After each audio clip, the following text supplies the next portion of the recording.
start maybe 2, Two? 2 o'clock, Oh, cool. 2:00. Two's even better. Yeah. Maybe, I don't.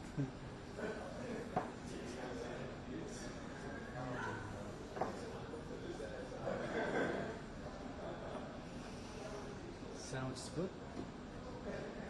Sound. Get nothing there right now.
To be honest, it's pretty tight up there, but You're gonna have to come up either in order or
cross under. Can you go? During the Yeah, no problem. all good. Yeah, you can hear if you want. Just cross. You know, if I cross under, Yeah, if I you duck do all under. right. Duck a little bit, but Yeah. yeah. Yeah. Yeah. Thank you. yeah, we're in New York a couple days ago.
Perfect.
Mike. It's Mike. Yeah. Mike. What was it for? Mike. Mike level up. Mike. There you go.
Test earlier and it worked.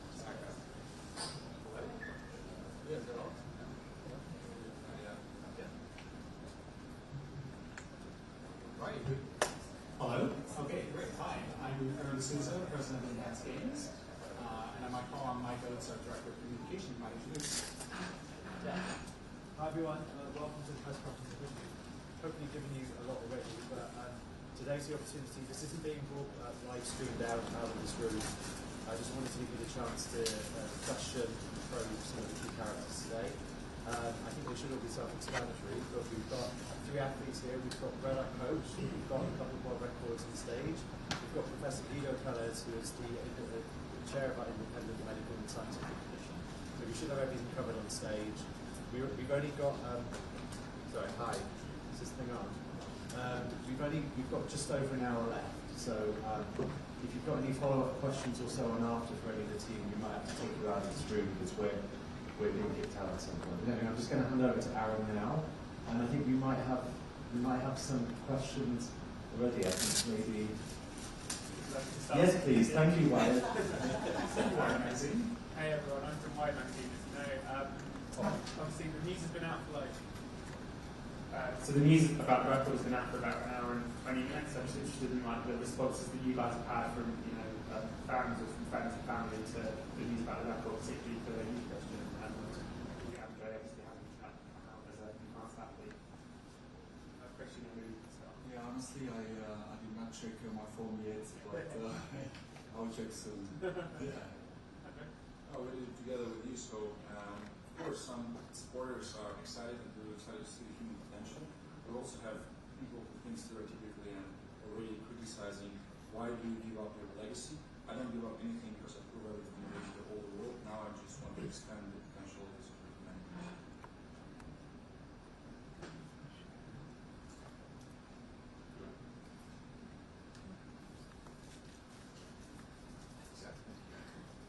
Hi, Gavin from Vienna, Germany. This is a question for Brett. Ciello's record has stood for 15 years. Do you believe that without enhancements, that record would stay possibly forever? Certainly not forever. I've tried to break it a few times with other athletes. No, I think the circumstances were just right. And Aaron and everyone at Enhance gave us an opportunity, and we took it. And we just had the best athletes with the right circumstances and the right protocols, and we finally got it. But it's, look, to Cielo's credit, it's a fantastic record. It has stood the test of time. So it was, as you've seen in the documentary, very, very difficult to get in the process. So extremely proud of Christian for ultimately taking it down.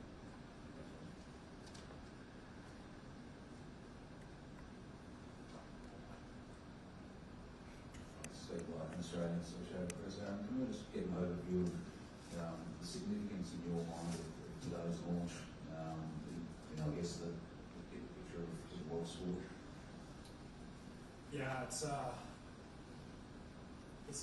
extraordinary moment personally, because less than 2 years ago, I drew this logo on a cocktail napkin in a bar in Miami, and now we're here today sitting on stage with multiple world record holders, ushering in the start of what I believe will be viewed as the next age of mankind, an age of superhumanity, an age of advancement, where three of humanity's most important endeavors, science, medicine, and sport, have now merged together. And this is going to be a very important juncture in human history, the history of sport, and the history of science. And I think it's actually very hard for us to anticipate what the impact of this will be, because so many technological and scientific advancements have been held back by an old rule set, and now they are unleashed and opened up. And I think we'll be here in 50 years' time looking back and saying, wow, it was at this day where we unlocked superhumanity, new research was unveiled. I was just talking with the president of one of the local universities here about the potential of scientific research. And we're going to cure amazing diseases. We're going to find amazing treatments. We're going to extend human performance and human life because of the work done by people on this stage and this wider community.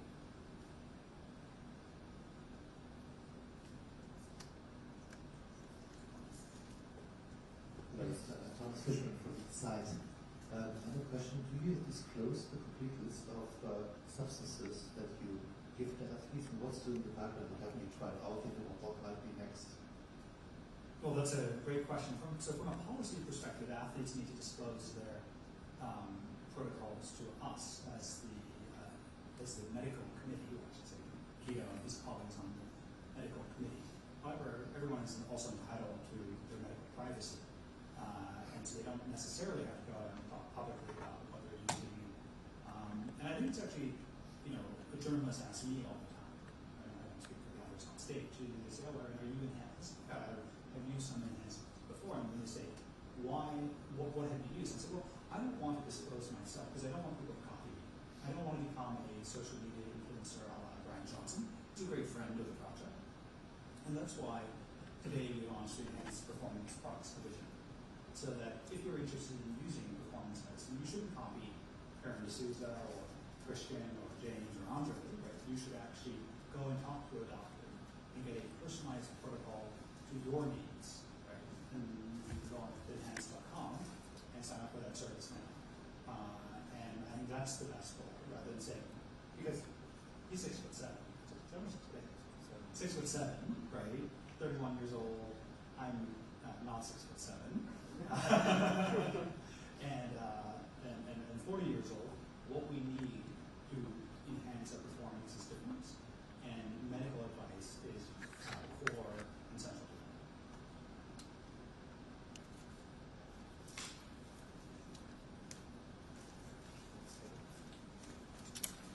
Can you guys provide any update on the clinical trial and where that stands in getting approval and how that process works? Do you want to talk about that? Yes, of course, because it's very important, which I think is the chair of the medical commission. Really, as you would have seen, this hinges really on the science behind it. And I'm grateful and glad that Enhanced really is committed to this, because make no mistake, this is a very difficult study. You run many studies, many trials. You normally test one drug. You have one outcome parameter, be it heart failure. Here, we're really testing the safety of various compounds, or various combination of compounds to optimize performance and test for safety of your heart, of your brain, of your intestinal system, of your hormonal system. So it's also a study that costs a lot of money. And I think it does cost a lot of money, and it's something that we are very proud to invest in to ensure that we have the highest quality peer-reviewed science backing us up.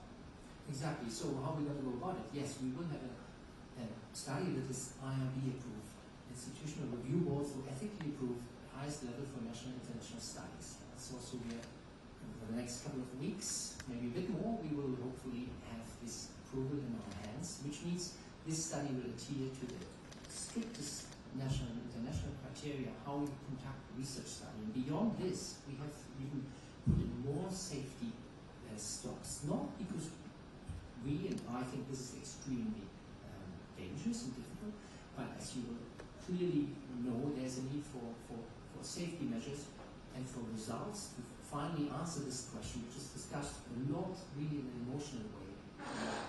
Is a danger to heart health, to brain health. So we will address this. So in 6 weeks' time, hopefully, I'm looking to Dan as the chief of science. So we will have this, and this will allow us really to study these components within the framework of a research study. And I would actually add that on the scientific basis that a lot of people don't know this fact, but the 1939 Nobel Prize was actually awarded for the synthesis of testosterone. And so the science that we are talking about in terms of human performance, whether it be synthetic growth hormones like testosterone, EPO, or anabolic steroids, are very tried and tested compounds. Testosterone is used by 2.5% of American men. Anabolic steroids has been used at some point or another by 6% of American men. And so the drug-on-drug interactions, the toxicologies are all very well known. It's documented in peer-reviewed literature. So it may sound very scientifically innovative what we're doing, but I actually don't think it is. That these compounds can be used by individuals and by athletes for a very long period of time. And now we have the opportunity to study them in a robust manner. Question for James, who might hear. You looked passive in the document. Thank you. I'll try to tell you, but what was your experience like, and how much of this is trial and error in figuring out what is right, especially if you're in specific sports about it? Yeah, I mean, I think the thing that you would have noticed, I didn't get a chance to watch the documentary, unfortunately, I was up here doing some interviews, but you've got two very different products between myself and Christian. There were similarities between our protocols, there were some differences. We had our own medical teams, both overseen by the team at Enhance, and we had two very different reactions to those protocols. It turns out that I am what you call a hyper-responder to protocol, and at times I think there was a point in my preparation where it was like, okay, do we go a 50 freestyle world record or Mr. Olympia? Which way are we going? But for me personally, I learned so much through that journey. I understand now what I need to do for my next preparation for the actual games, which is essentially the Holy Grail. But yeah, I really enjoyed it. The first little clip of that documentary I saw, I was looking at my arms going, damn, I need to get those things back over there. That was a lot of fun. But you know, the biggest benefit for me, beyond the appearance stuff, that was really a side part. I was waking up each day with an enthusiasm to train, to compete. I felt so healthy, so motivated, and honestly, I think I said it in the doco, but like I said, I haven't seen it. It's honestly the happiest I've been in 7 years. Forget about the protocols, forget about the world record, all of that stuff. As a mature age, now athlete again, I was just so happy to be back, to be training, to be working with world-class professionals, and to have a chance to compete again.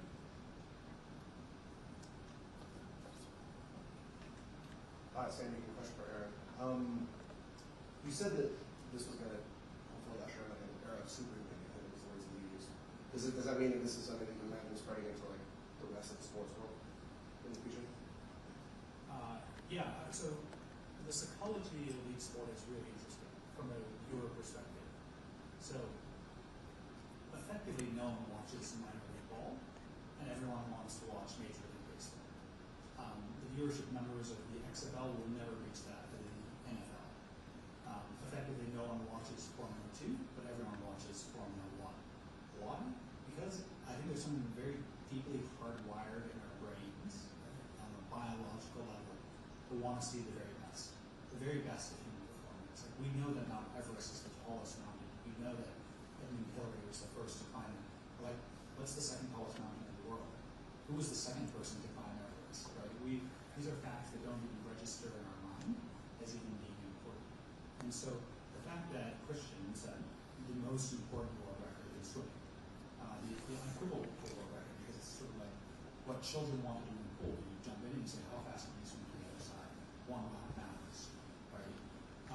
And that, I believe, will go down in history as the moment where enhanced games has now become the preeminent human competition.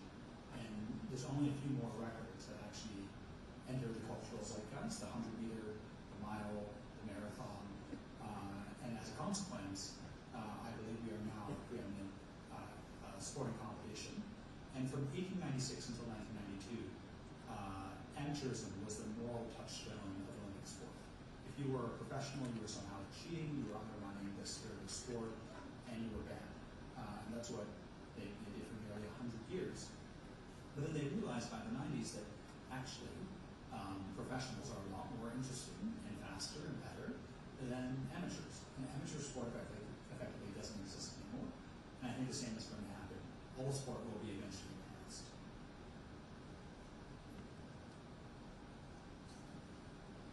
Good afternoon. I'm Rich Butler from Vegas Sports Today. First of all, congratulations to everyone on the enhanced team.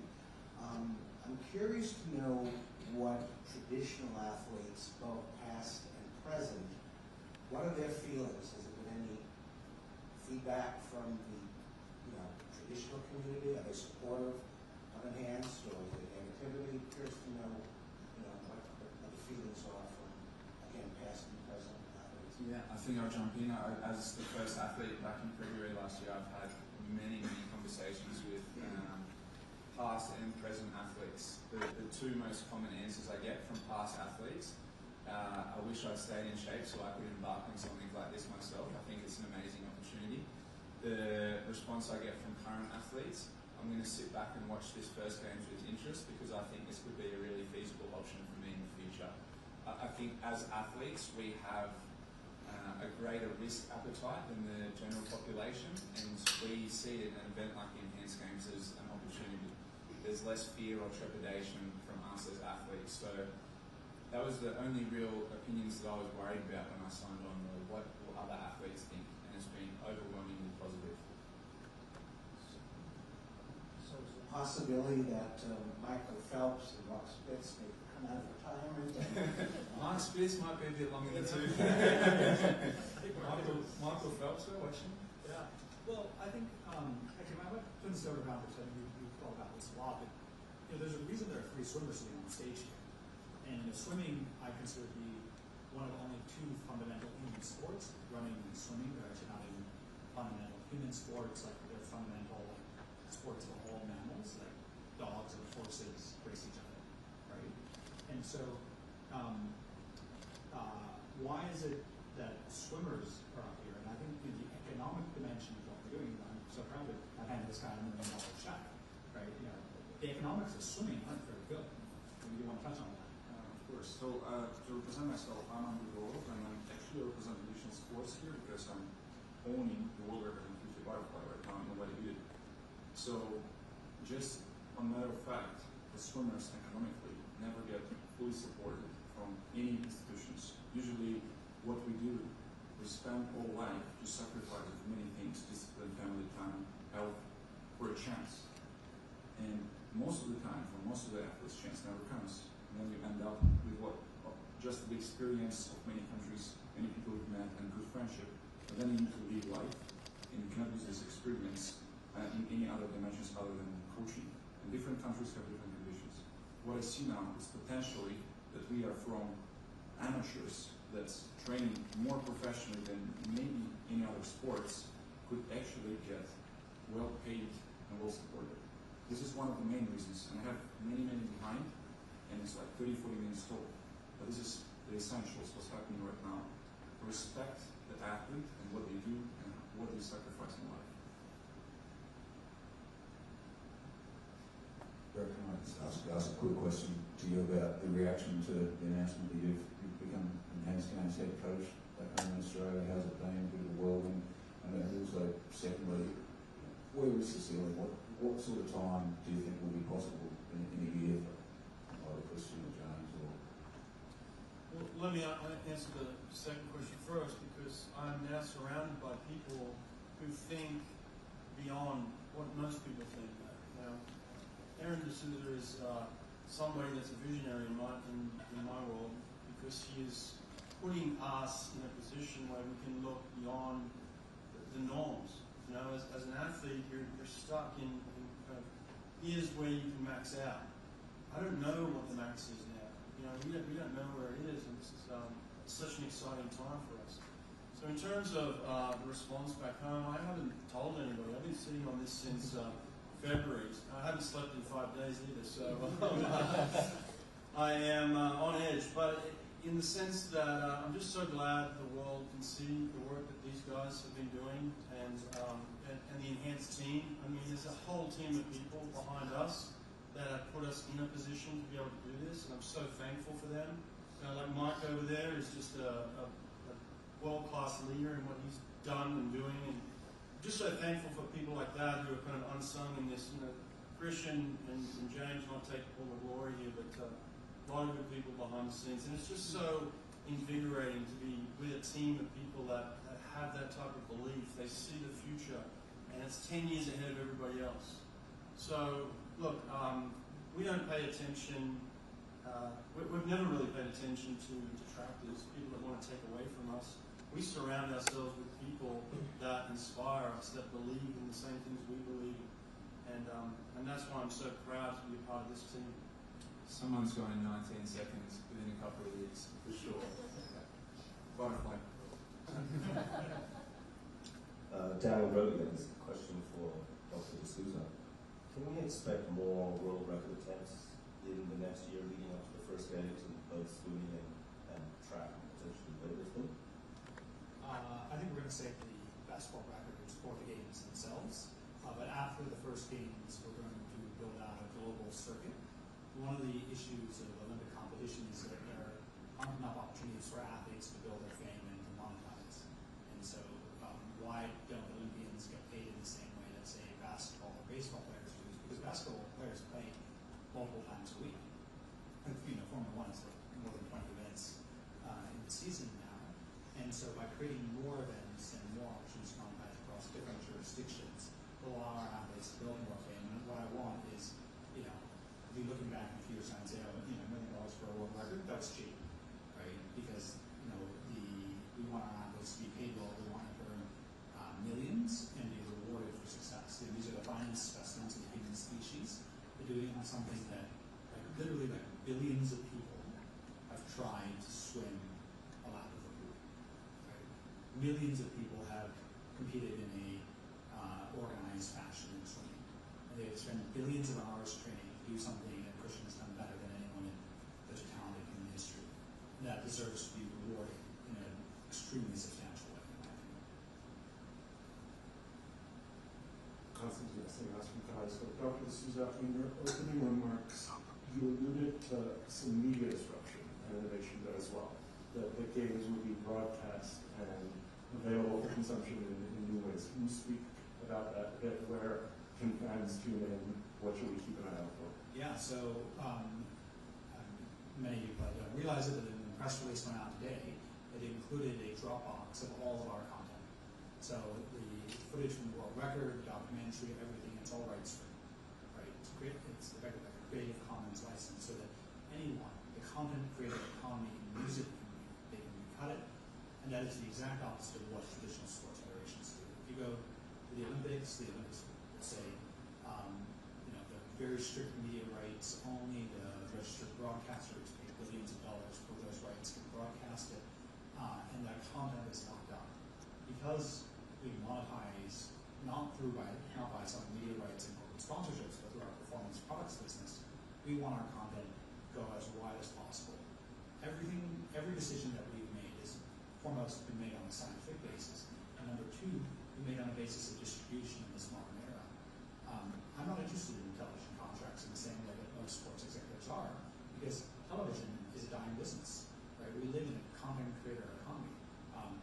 Someone in this room is probably going to post a TikTok that will get more distribution than traditional media outlets, right? And the world is changing, and I don't believe incumbent sports federations and governing bodies have adjusted to that, and that's a new distribution model that we're bringing to life.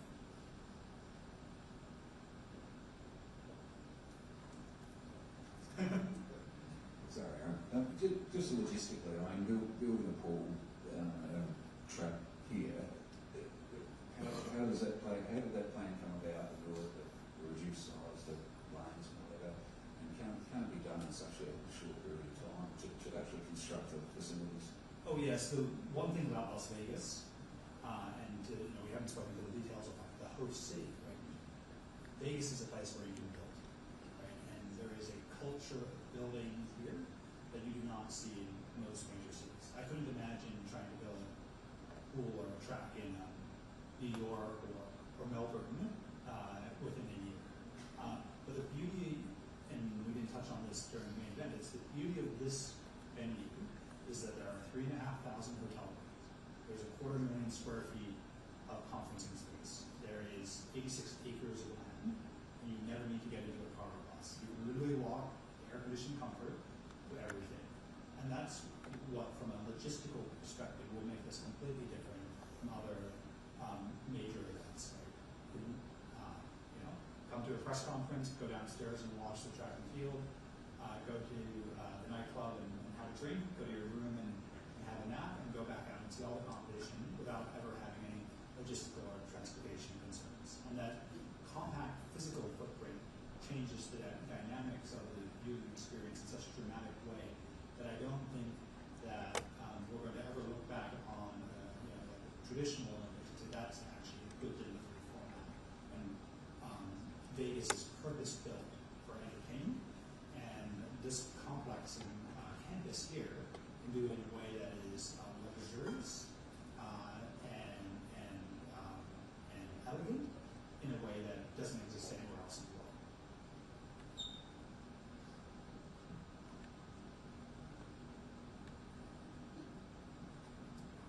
Biohacking tends to be very male-dominated interest. I was wondering what was the appetite of female athletes to sign up for the enhanced handling. Can we expect female athletes?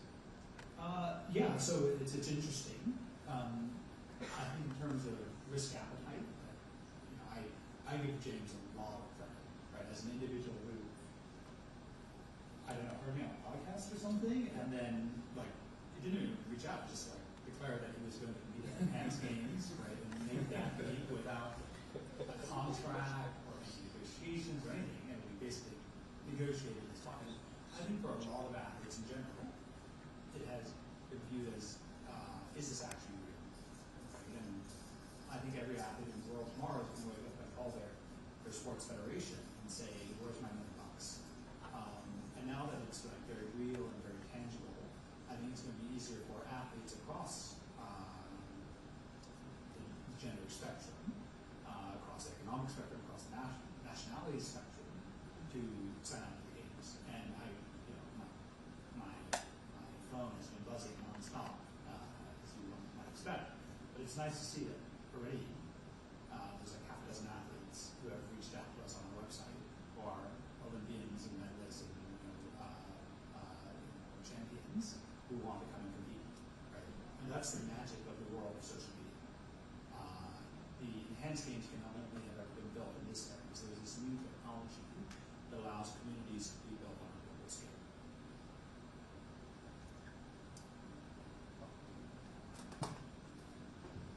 Right, I was wondering if you could speak to what it's like to coach enhanced athletes, and if that warrants a different approach to coaching a traditional athlete. Yeah, it's evolved. I think when I first started with James, it was like, all right, buddy, what are we doing? And, there was no playbook. nobody handed us a playbook to say, here's what you do in swimming. So I personally just did my own research. I listened to podcasts. I was listening to the same podcast that James listened to. I didn't make the declaration at the time, but internally I did. I thought I want to be part of that. But just did research, and then as we went, I got a chance to talk to the incredible staff and medical team at Enhanced, and just started to learn and educate myself. Look, it was a learning experience for me especially. I'd never really looked into this before. I'd never paid attention to it, but it really sparked my interest. And so the deeper I got into it, the more I realized this is incredible, fascinating. And so initially I thought, wow, we can take a full second off. I just thought we're gonna take these enhancements and we're gonna take a full second off. And quite quickly I realized that it's not that simple either. But I think in learning the way James reacted, it certainly helped me work with Christian a little bit. So I learned there and made some adjustments there.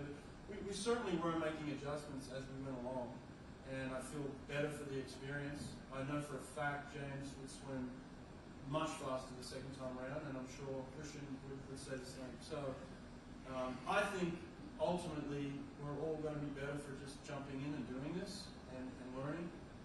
And I'm excited to kind of go through the protocol again.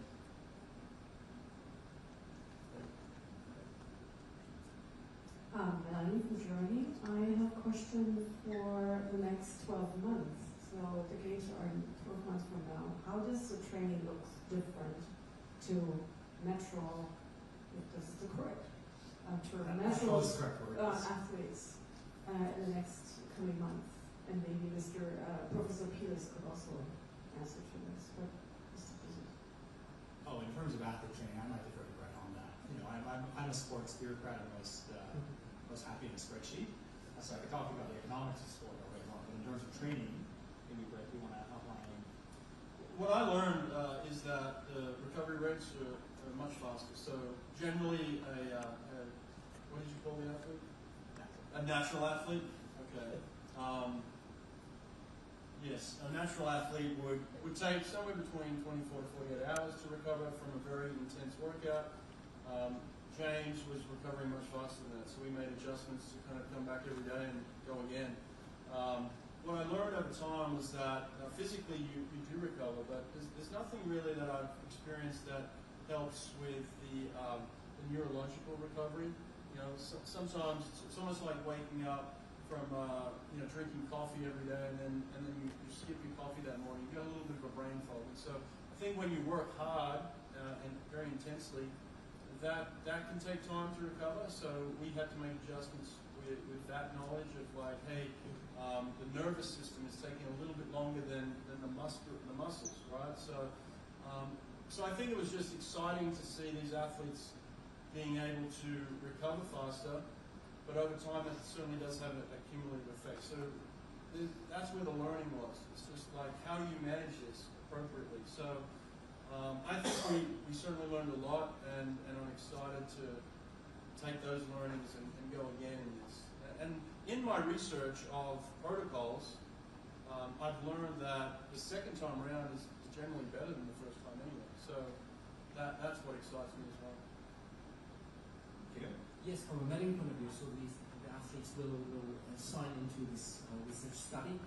This in itself is quite something really novel, because we're running a high-level research study beside athletes training for a competition, and we integrate this.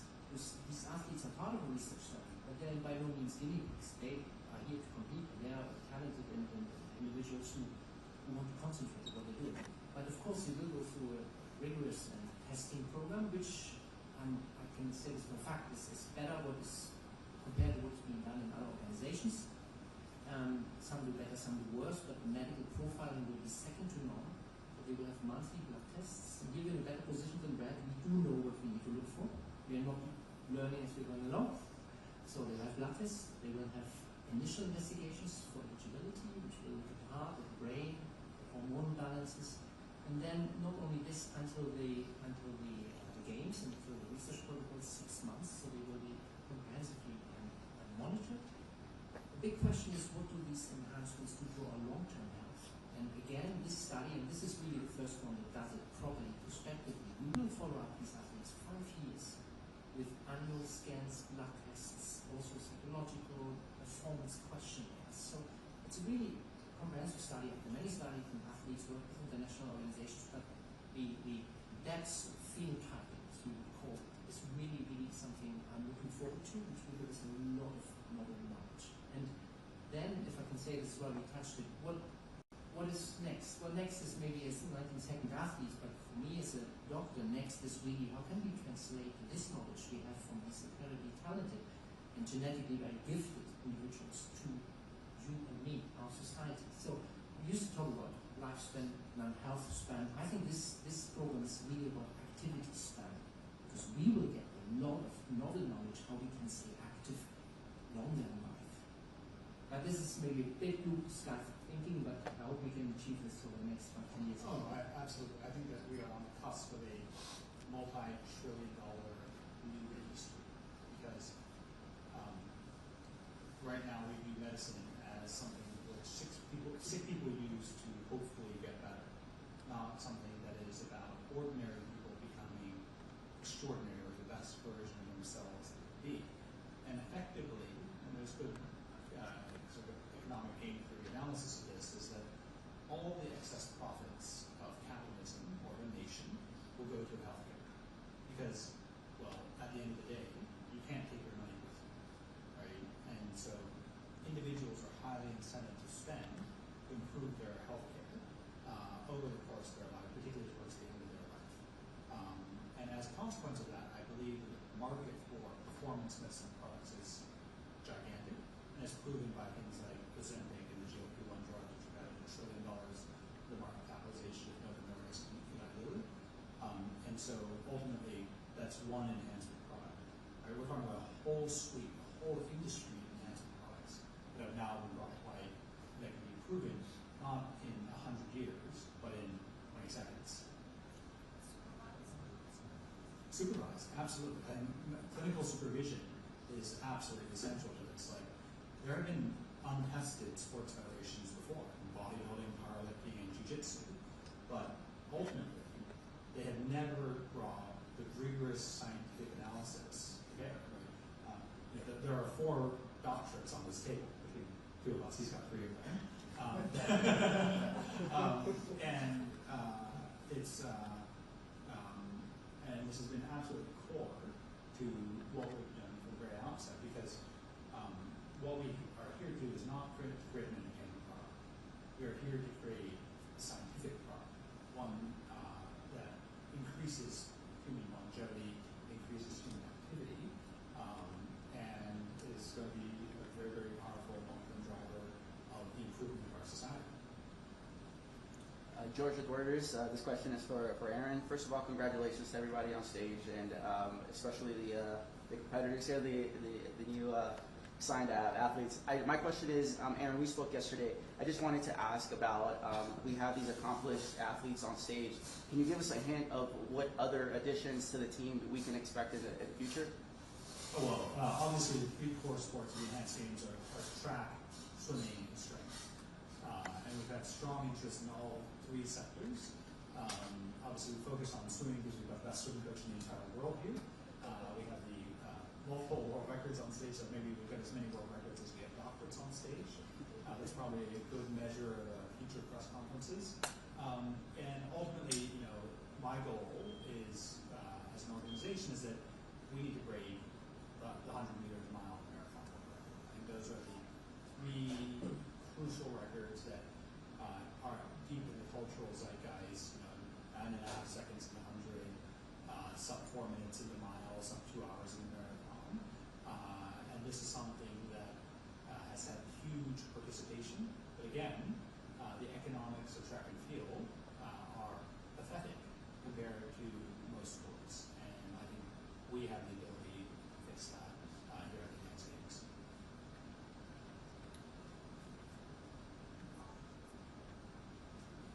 Maybe this is probably should be a last question, Mike, since we need to wrap up. Yeah. I guess on that note, question for Christian. Christian, how has your life changed? I mean, you got a big trek a couple of months ago. And Andrea, how do you expect your life to change? Yeah, Christian, you never told me we were going to spend a million. Initially, I wanted to buy a GTR, but doesn't buy a GTR after I make the second one.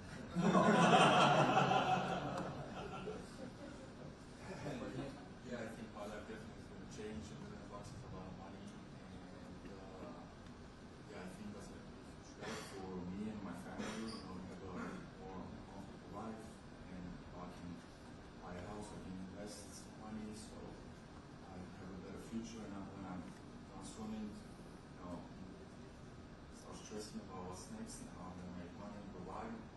So yes. For me, I'm just announced an hour ago. So actually, the changes starts today. So the time is now, and I believe that it's going to be an extraordinary experience. Doesn't matter what's next. What matters is taking a piece of the history, of the human history. This is a privilege, and that's why I'm here. Great. Well, thank you everyone for coming to join us on this momentous day. It's been, it is the privilege of my life to steward the enhanced movement and the enhanced age and the existence. If any journalists want to speak one-on-one, I'm happy to use sometime this afternoon. So thank you very much. And I also want to specifically acknowledge Mike Oates, who has been with us since day one and who has helped put all this together. We wouldn't be here without him. So round of applause, Mike. Thanks everyone. Yeah, I think we have the room for maybe 30 minutes if you wanted to grab anyone or make your way out. The full asset list we mentioned with videos and photos, if you haven't accessed that already, it's linked to the press release that went out today, or I can send you a link. And out of interest, we were talking about facilities from up here. If you look out of the window over there, you look down on the side, you can see where the big white tents are. There's a big open space there. That's where the games will happen next year.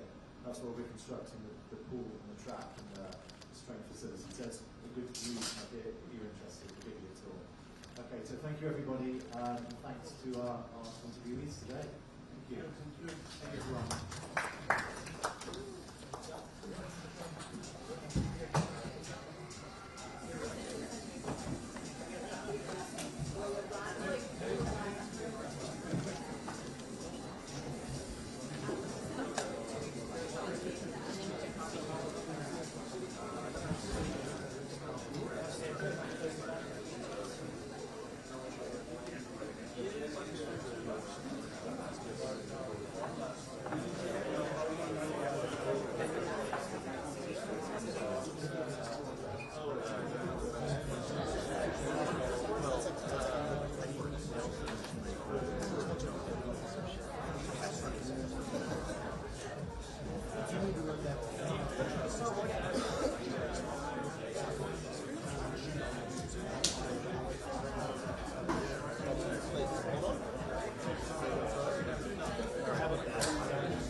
Finish, yeah?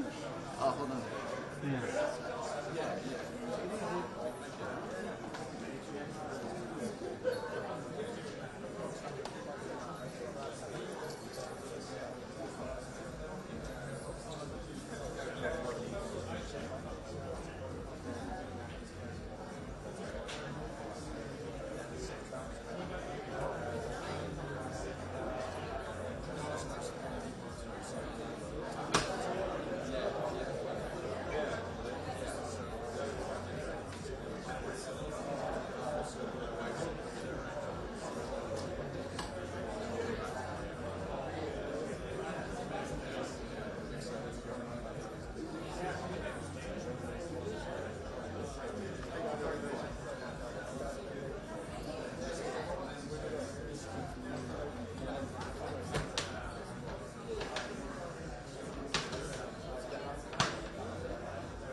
So we can get a little bit of B-roll. Yeah.